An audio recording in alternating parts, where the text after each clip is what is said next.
So, welcome once again in the lecture series of NMTC, and this is lecture number 5. और हम लोग ये lecture को start करेंगे एक क्वेश्चन से जो कि लेक्चर नंबर 3 में मैंने होमवर्क दिया था। करेक्ट क्वेश्चन ये था जिसमें कुछ बच्चों को डाउट हो रहा है कि कैसे सॉल्व होगा। क्वेश्चन ये था कि सर जब हम सम of 11 consecutive integer, sum of 11 consecutive integer is less than 400 given था। करेक्ट। और फिर बोला गया कि ये जो इंटीजर्स थे ये सब पॉजिटिव इंटीजर्स थे। कैसे इंटीजर्स थे? पॉजिटिव इंटीजर्स थे। तो how many such combination exist. Question ऐसा ही था, ऐसे कितने पॉसिबिलिटीज़ हैं, how many such combinations exist. तो देखिए इस क्वेश्चन को सॉल्व कैसे करेंगे। तो सर यदि मैं बोलूँ कि 1 + 2 + 3 तो 11 कॉन्स्टिट्यूटिव आप ऐड करते जाएंगे 11 तक। अब इसको टोटल को ऐड करेंगे तो वैल्यू कितनी आएगी? आप बोलेंगे सर 66 आएगा। करेक्ट। फिर दूसरी पॉसिबिलिटी क्या हो सकती है? 2 + 3 + 4 + ऐसे ही 11 कॉन्जिक्यूटिव चाहिए तो आप 12 तक जाएंगे तब अब ये 11 नंबर हुआ है ना। तो इसका सम कितना होगा सर? तो आप बोलेंगे 77। करेक्ट है ना। सर नेक्स्ट सर 3 + 4 + 5 + 6 + 7 + 8 9 10 11 12 ऐसे करते जाएंगे। अब आपको 11 नंबर चाहिए तो 13 तक जाना पड़ेगा। तो सम कितना हो गया सर? तो हो गया 80, 91 में से 3 गया 88 हो गया है ना। 88 हो गया। करेक्ट। तो आप क्या ऑब्ज़र्व कर रहे हैं? आप ऑब्ज़र्व कर रहे हैं कि यार ये 11 × 6 है, यार ये 11 × 7 है, यार ये 11 × 8 है। करेक्ट। और सम की जो वैल्यू आनी चाहिए वो लेस देन 400 आनी चाहिए। तो 11 × x = 400 हम कर लेते हैं। तो x = क्या हो जाएगा? 400/11। यानी सर वैल्यू कितनी आ गई? दैट इज़ 11 × 3 = 33, 7 70 36.66 ऐसे आएगा। ठीक है, अप्रॉक्स। तो यानी सर कितने ऐसे 6 से स्टार्ट हुए हैं? ठीक है, 7 8 तो ऐसे कब तक करते जाएंगे सर? 11 × 36 तक करेंगे तो वैल्यू कितनी हो जाएगी? 396 आएगी। बट 11 × 37 कर देंगे तो वैल्यू आ जाएगी 407, जो मेरे कंडीशन को वैलिडेट कर जाएगा। क्या है? 400 से कम। ये तो 400 से ज़्यादा आने लगेगा तो ये नहीं होगा। तो यानी सर यहाँ तक पॉसिबल है। तो सर मेरे को फर्स्ट नंबर मिला सम करते हुए 66, फिर मिला 77, फिर मिला 88 और फिर लास्ट में कौन सा मिला? 396। 407 ज़्यादा हो जाता। तो ये कितने नंबर्स हम लिखे हैं? तो हम बोलते हैं यार यहाँ पे इंट्रोडक्शन टू एपी हो जाता है। थोड़ा सा एक्सप्लेन कर देते हैं। Introduction to arithmetic progression. AP का फुल फॉर्म क्या है? Arithmetic progression. ठीक है सर, ये क्या होता है? तो आप पढ़े होंगे कि सर अरिथमेटिक प्रोग्रेशन में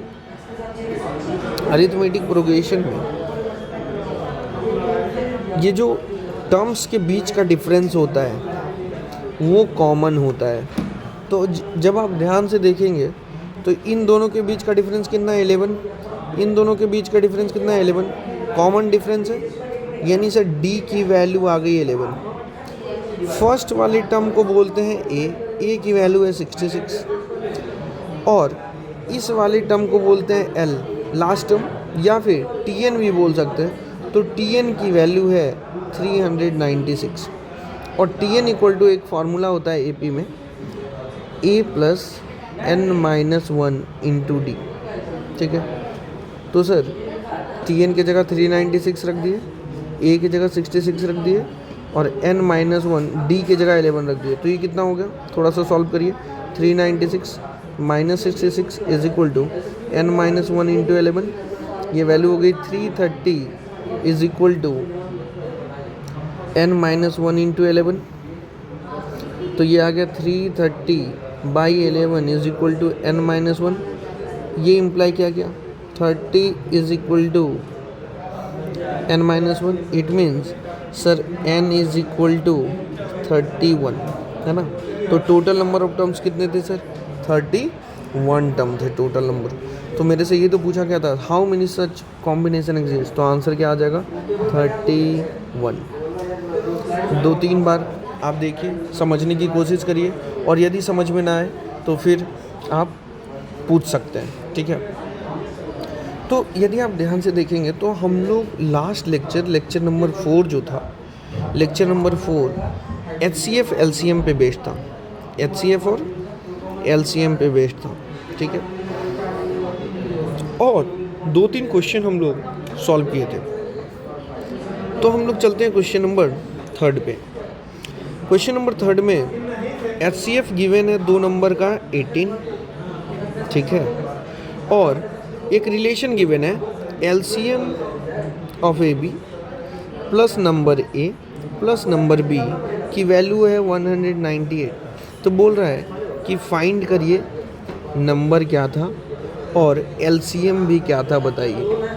ठीक है, तो यदि आपसे खुद से बन जाए तो आप कमेंट में लिखिए yes I have solved it by my self, और ना बने तो आप वीडियो के सॉल्यूशन को देख लीजिए। ठीक है, तो सर यदि HCF हम बताए थे 18 है, तो A इज इक्वल टू मान सकते हैं 18x और B इज इक्वल टू मान सकते हैं 18y। और यहाँ से एक कमेंट भी करना होगा क्या, कि sir HCF of x and y must be equal to 1। क्यों, क्योंकि सर x और y कैसे नंबर होंगे, को प्राइम नंबर होंगे। Correct, yes sir correct. अब देखिए सर यहाँ पे गिवन है LCM, यदि आपसे पूछे कि LCM ऑफ AB क्या होगा, तो आप बोलेंगे सर बताए थे आप 18xy होगा।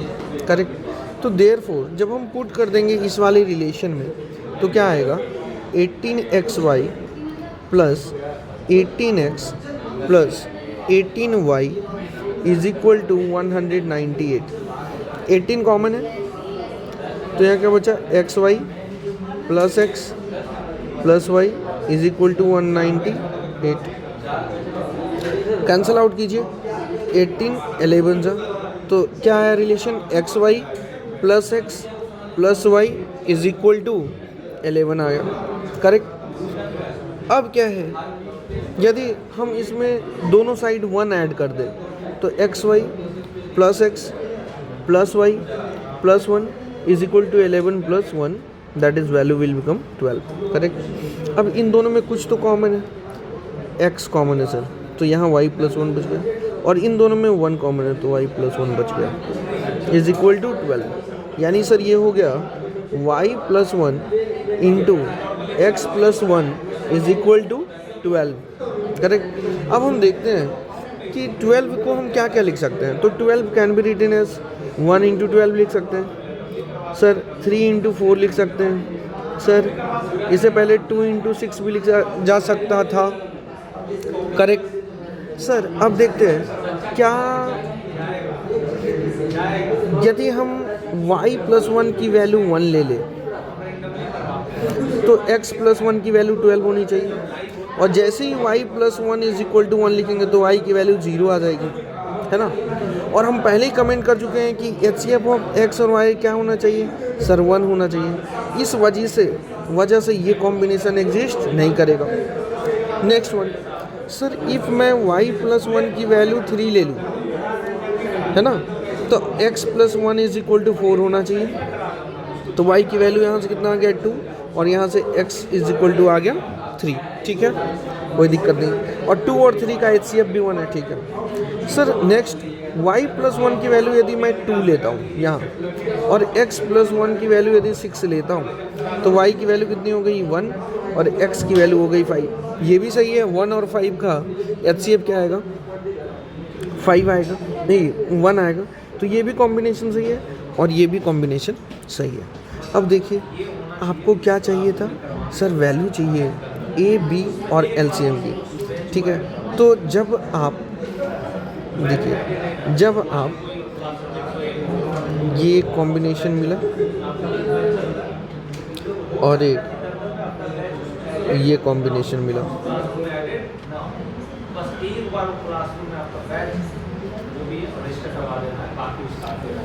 ये एक कॉम्बिनेशन आपको मिला, ठीक है। तो सर y की वैल्यू 1 हुई तो x a की वैल्यू क्या होगी, यहीं पे लिखते हैं। a की वैल्यू क्या हुई 18x यानी 54 और b की वैल्यू क्या हुई 18 2 जा 36। इसके अकॉर्डिंग क्या हुआ सर, a इक्वल टू हो गया 90 और b इक्वल टू हो गया 18। Correct, correct sir. तो सर देखिए 54 और 36 का एलसीएम कितना होगा सर, 54 और 36 का एलसीएम कितना होगा बताओ, 90 होगा क्या। देखो एलसीएम ऑफ 54 और 36 आप कैलकुलेट करिए, 18 2 जा 36, 18 3 जा 54, तो 18 2 जा 36 3 जा 108 आएगा, ठीक है।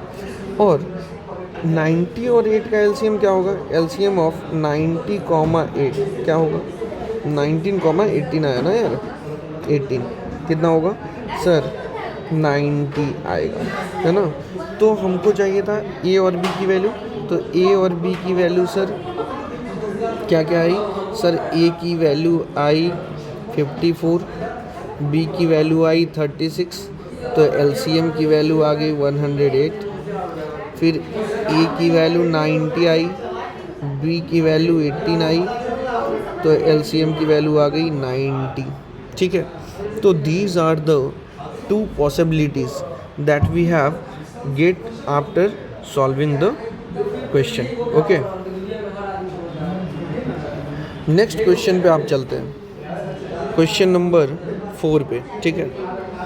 दिया गया है कि सर जब हम दो नंबर को और उसके HCF को ऐड करते हैं, ठीक है, तो वैल्यू आती है 91। तो वैल्यू कितनी आती है 91। और ये बोल दिया गया है कि ए और बी जो दो नंबर है वो नॉन को प्राइम नंबर है। अभी तक आप क्या देख रहे थे, को प्राइम नंबर, लेकिन अब क्या बोल दिया गया है कि ए और बी नॉन को prime. It mean sir question में पहले से गिवन है कि HCF ऑफ ए बी 1 के इक्वल नहीं आनी चाहिए। और एक इन्फॉर्मेशन ये गिवन था, तो आपसे बोल रहा है फाइंड करिए ऐसे नंबर ऑफ पेयर, है ना, ए और बी के लिए कितने होंगे, कितने नंबर ऑफ पेयर होंगे ए और बी के लिए जो ये कंडीशन को सेटिस्फाई करेंगे। तो आप देखिए ए इक्वल टू मान लेते हैं HX और बी इक्वल टू मान लेते हैं HY और लिख देते हैं XY का HCF इज इक्वल टू 1 होना चाहिए, है ना, by considering that HCF of A और बी क्या है सर, H है। तो यदि हम रिलेशन में पुट करेंगे तो HX plus HY plus H is equal to क्या होना चाहिए 91। यानी सर H कॉमन है, H कॉमन ले लिए तो आया X plus Y plus 1 is equal to 91। अब जैसे ही आप देखेंगे तो इसको लिख सकते हैं 1 इंटू 91 या फिर आप लिख सकते हैं 7 इंटू 13, है ना। तो यहाँ से फर्स्ट केस क्या आएगा कि H की वैल्यू 1 ले ले तो X प्लस वाई प्लस 1 की वैल्यू कितनी हो जाएगी 91। तो H की वैल्यू आप 1 ले सकते हैं क्या, यहाँ पहले ही बोल दिया है कि 1 नहीं हो सकता, है ना। तो यानी ये वाला कॉम्बिनेशन क्या होगा, गलत हो गया। तो हम लोग मूव करेंगे किसकी तरफ कि सर सेकंड केस कि H की वैल्यू यदि 7 हो गई, है ना, तो X plus y plus 1 is equal to 13 होनी चाहिए। यानी sir x plus y equal to 12 होना चाहिए, है ना। और x प्लस वाई की वैल्यू 12, और हम लिख सकते होने के लिए क्या क्या होना पड़ेगा। देखिए, यदि ये 1 है तो ये 11, 2 है तो ये 10, 3 है तो 9, 4 है तो 8, 5 है तो 7, 6 है तो 6, करेक्ट, ये होना चाहिए। अब हमको यहाँ पे क्या दिया है, देखो HCF ऑफ एक्स वाई 1 होना चाहिए, x और y का HCF 1 होना चाहिए। तो इसमें 1 है, इसमें नहीं है, इसमें भी नहीं है, इसमें भी नहीं है, इसमें 1 है HCF, इसमें भी नहीं है। तो कितने नंबर ऐसे मिले सर, आप बता सकते हो? कितने ऐसे मिले? आपको तो पता है कि फोकस करना है। 2। कितने कॉम्बिनेशन बने? 2। सर 2 कॉम्बिनेशन बने। सर ऐसे भी तो हो सकता था कि यहाँ से h की वैल्यू 13 ले लेते और x प्लस वाई प्लस 1 की वैल्यू 7 लेते। यस बेटा, एकदम 100%, यू आर एब्सोल्युटली राइट। तो जब h की वैल्यू 13 होती तो x प्लस वाई प्लस 1 की वैल्यू 7 होती, यानी x प्लस वाई की वैल्यू 6 होती। तो सर कॉम्बिनेशन क्या क्या बनता? सर ये 1 होता, ये 5 होता, 2 होता, 4 होता, है ना, 3 होता, 3 होता। तो देखो इसका HCF 1 नहीं होगा, इसका भी HCF 1 नहीं होगा, तो एक इसमें कितना कॉम्बिनेशन बनता? सर एक कॉम्बिनेशन बनता, करेक्ट। तो टोटल नंबर ऑफ पेयर कितना बना? टोटल नंबर ऑफ पेयर कितना बना sir? 2 + 1 that is equal to 3। बात समझे कि नहीं? 3 पेयर बना, है ना। तो this is all about this question, ठीक है, क्वेश्चन नंबर 4, ठीक है। तो समझ में आ गया सबको कि कैसे करके हमको फाइंड आउट करना है, कोई भी क्वेश्चन आएगा तो कैसे अटेम्प्ट करना है। यदि आपसे बन रहा है खुद से तो वेल एंड गुड, और यदि नहीं बन रहा है तो आप वीडियो को पॉज करिए, देखिए, समझने की कोशिश करिए और फिर उसको नोट डाउन करके सॉल्व करिए, ठीक है। तो इसके बाद फिर हम लोग मिलेंगे NMTC के लेक्चर नंबर 6 पे, ठीक है, with another type of question. Till that bye bye, take care, thank you.